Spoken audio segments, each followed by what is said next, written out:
Fox News is getting an exclusive ride-along of a migrant bust in Tampa.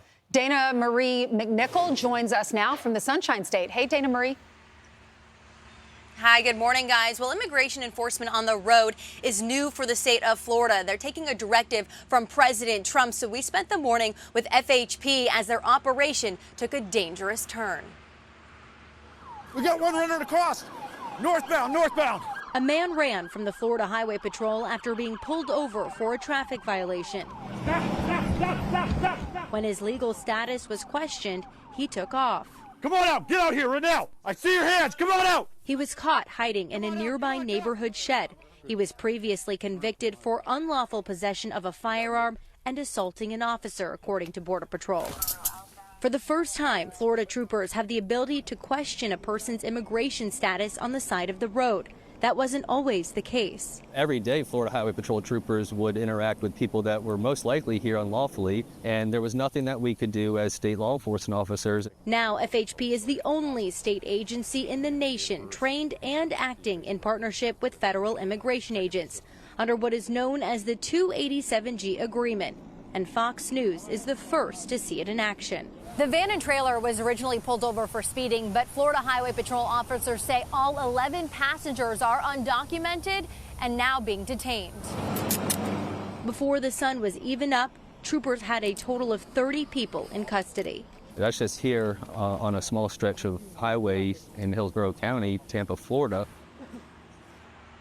Although the operation could have lasted much longer, FHP said it was over within an hour because they were at capacity. They didn't have any more room to hold undocumented migrants. So, guys, this begs the question about detention space, not only here in Florida, but nationwide. Danamarie, I mean, how great is that? Sometimes you go on ride-alongs and nothing happens. Exactly. And you get exactly what they were looking for. Foot chase. It was a wild morning, guys, let me tell you, watching them all jump into action. But we were happy to be able to bring it to you this morning. What happens if you said everyone in that van was illegal, they're detained? What happens next? So then if they have final removal orders, they will be processed to be deported. And then if not, they will go through due process, the immigration judge, and then the process goes from there. So again, it's a lot about, yes, the mission is to find undocumented migrants, but then to keep them and have capacity space, that's the next step. And I know Governor Ron DeSantis has sent a plan to DHS to expand that in the state, and they're just waiting on some approvals. Did they have a heads up? Or, like, did the police have a heads up, or were they just pulling people over, like the van?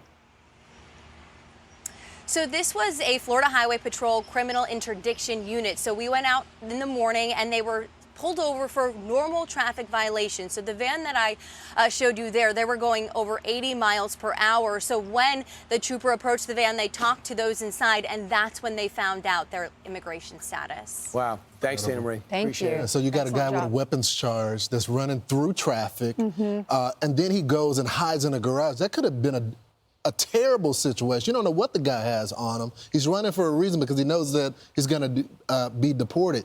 Every single state should be working with federal and law enforcement to get these people out of country. These are people that already have criminal records, so they already committed crimes. The first crime was coming to the country illegally, then they came here and committed more crimes. They got to go.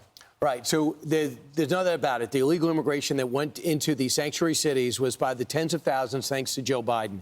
And now when the price tag comes in, it costs New York, they estimate, over the last few years, $7 billion to house them, to feed them. And it turns out thousands of which have criminal records coming in and committed crimes once they got here. So it's just outrageous what's happening, and nothing's happening with these major cities to change their policy. Well, like in Illinois, Tom Homan was on our show earlier slamming the governor there, Pritzker, for ignoring migrant crime and pushing these sanctuary cities. Listen.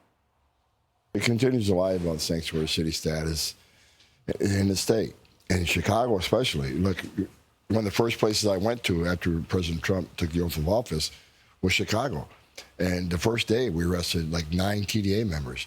We arrested 2 illegal aliens that were convicted of murder that were walking the streets. We arrested, I think it was 6 or 7 child predators, child rapists in Chicago. And these people are all walking the street because Cook County Jail, one of the biggest jails in the nation, won't accept ICE detainers and won't work with ICE. I just don't understand what the constituency is of supporting this. You see the polling, even a lot of Democrats support getting rid of the criminals out of this country, but you still see all these lefties that are advocating for the criminals. It makes no sense. Right.